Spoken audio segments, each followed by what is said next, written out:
તમામ વર્તારા કરનારનું સંકલન કરી અને વર્તારા કરનારા છે એને બધાએ તારીખો આપી છે અને તે એક પણ વાવણી લાયક વરસાદ થયો નથી.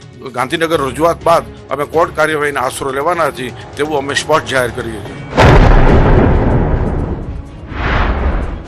આ ઉપરાંત આગાહીકારોને પોતાની આગાહીની વિશ્વસનીયતા સાબિત કરવા માટે સોગંદનામા પર જાહેર કરવાની પણ પડકારજનક વાત કરી છે. જોકે અંબાલાલ પટેલે આનો વિરોધ નોંધાવ્યો છે. વર્તારા કરનાર વારંવાર તારીખો બદલી અને લોકોને ગુમરાહ કર્યા છે.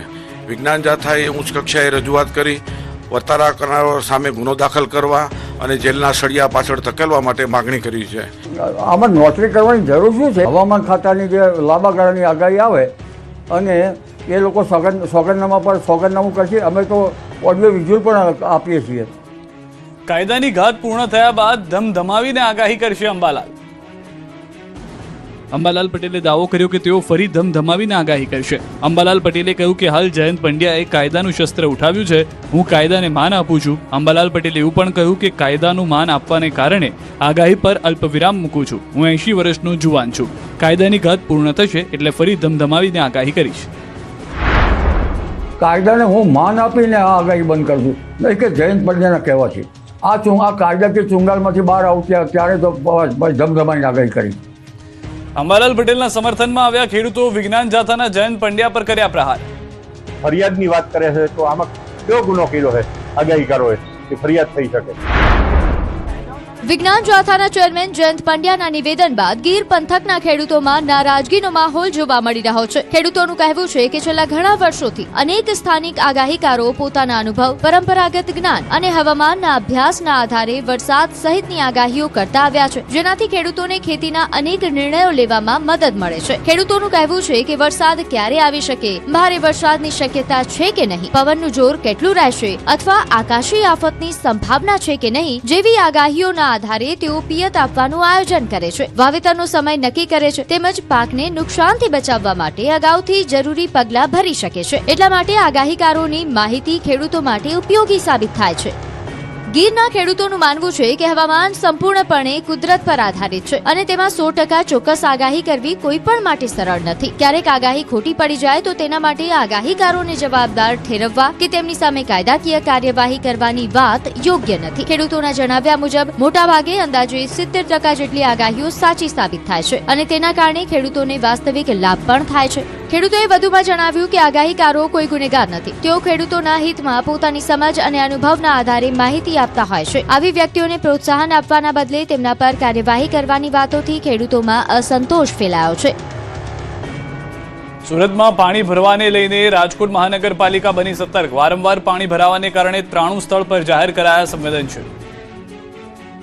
સુરતમાં તાજેતરમાં સર્જાયેલી ગંભીર જળબંબાકારની સ્થિતિ બાદ રાજકોટ મહાનગરપાલિકા સતર્ક બની છે. રાજકોટ શહેરમાં પાણી ભરાવવાની સમસ્યાવાળા વિસ્તારોનું વિશ્લેષણ કર્યા બાદ મનપાએ 93 સ્થળોને સંવેદનશીલ જાહેર કર્યા છે, જેમાં 49 વિસ્તારોને ગ્રીન ઝોનમાં રાખવામાં આવ્યા છે. આ વિસ્તારોમાં સામાન્ય રીતે વરસાદ બંધ થયા બાદ અંદાજે અડધા કલાકમાં પાણીનો નિકાલ થઈ જાય છે, જ્યારે 39 વિસ્તારોને યલો ઝોનમાં સામેલ કરવામાં આવ્યા છે. આ વિસ્તારોમાં વરસાદી પાણી 1 કલાક સુધી ભરાયેલું રહેવાની શક્યતા હોવાથી સતત દેખરેખ રાખવામાં આવશે. શહેરના સૌથી વધુ સંવેદનશીલ 5 વિસ્તારોને રેડ ઝોનમાં મૂકવામાં આવ્યા છે. અહીં 4 ઇંચથી વધુ વરસાદ પડતા પાણી ભરાવવાની સાથે પૂર જેવી સ્થિતિ સર્જાવાની શક્યતા છે. આવી સ્થિતિમાં જરૂરિયાત મુજબ રહેવાસીઓને સુરક્ષિત સ્થળે ખસેડવાની પણ તૈયારી રાખવામાં આવી છે. મનપાએ ઝોન પ્રમાણે કર્મચારીઓની જવાબદારી નક્કી કરી છે. બોર્ડ સ્તરના કર્મચારીઓથી લઈને સિટી એન્જિનિયર સુધીના અધિકારીઓ સતત મોનિટરિંગ કરશે. ચોમાસા દરમિયાન કોઈ પણ આપત્તિજનક સ્થિતિ સર્જાય તો તાત્કાલિક પ્રતિસાદ મળી રહે તે માટે સમગ્ર તંત્રને તૈયાર રાખવામાં આવ્યું છે. સુરતની ટેક્સટાઇલ માર્કેટના વેપારીઓ 7 દિવસ બાદ પણ પરેશાન. સુરતની ટેક્સટાઇલ માર્કેટમાં વરસાદી પાણીનો કહેર હજુ યથાવત છે. પૂર આવ્યાને 7 દિવસ વીતી ગયા છતાં ગોડાદરા રોડ પર આવેલી ટેક્સટાઇલ માર્કેટના કેટલાક વિસ્તારમાં પાણી ઓસર્યું નથી.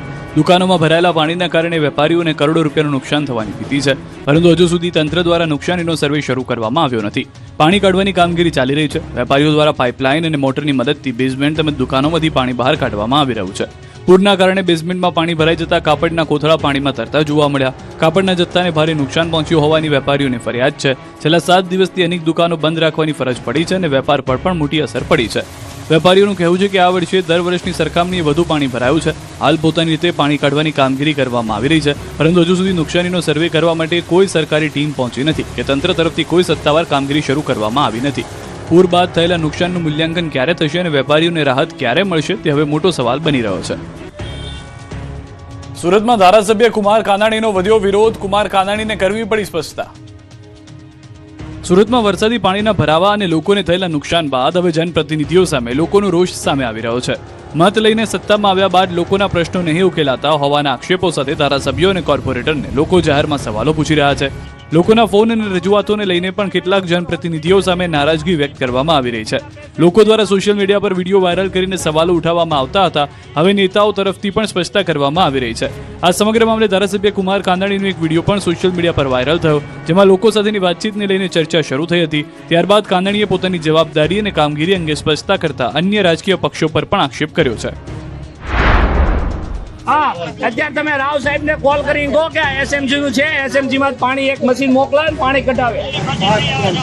જો વાહ ભાઈ વાહ, તાળીઓ પાડો. જો મશીન નહીં આવે, મશીન.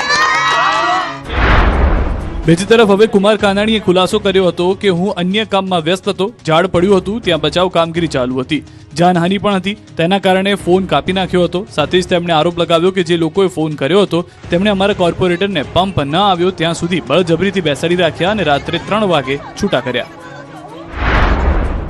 આ લોકો હવે રેકોર્ડિંગ વિડીયો કરવા માંગતા હોય એવું મને લાગે, એટલે મેં એની સાથે શાંતિની વાત, પણ એ બેફામ વાત કરવા લાગ્યા. એ બેફામ કરેલી વાત એને રેકોર્ડિંગ ના થઈ અથવા તો રેકોર્ડિંગ કાપી નાખી, પણ મેં જે જવાબ આપ્યો એમણે રેકોર્ડિંગ કર્યું, એનો વિડીયો ઉતાર્યો અને એ વિડીયો આજે વાયરલ કર્યો. જૂનાગઢ શક્કરબાગમાં વાઘની પજવણી, પાંજરામાં કપડું નાખી વિડીયો ઉતાર્યો. જૂનાગઢના સક્કરબાગ ઝૂમાંથી વધુ એક ચોંકાવનારો વિડીયો સામે આવ્યો છે. ઝૂમાં વાઘના પાંજરામાં કપડું ફેંકી કેટલાક પ્રવાસીઓ દ્વારા વાઘને ઉશ્કેરવાનો પ્રયાસ કરવામાં આવ્યો હતો. સમગ્ર ઘટનાનો વિડીયો સોશિયલ મીડિયામાં વાયરલ થતા હવે ઝૂ તંત્રએ તપાસ શરૂ કરી છે. જો કે આ ઘટનાએ વન્ય પ્રાણીઓની સુરક્ષા અને ઝૂની દેખરેખ સામે અનેક સવાલો ઊભા કર્યા છે.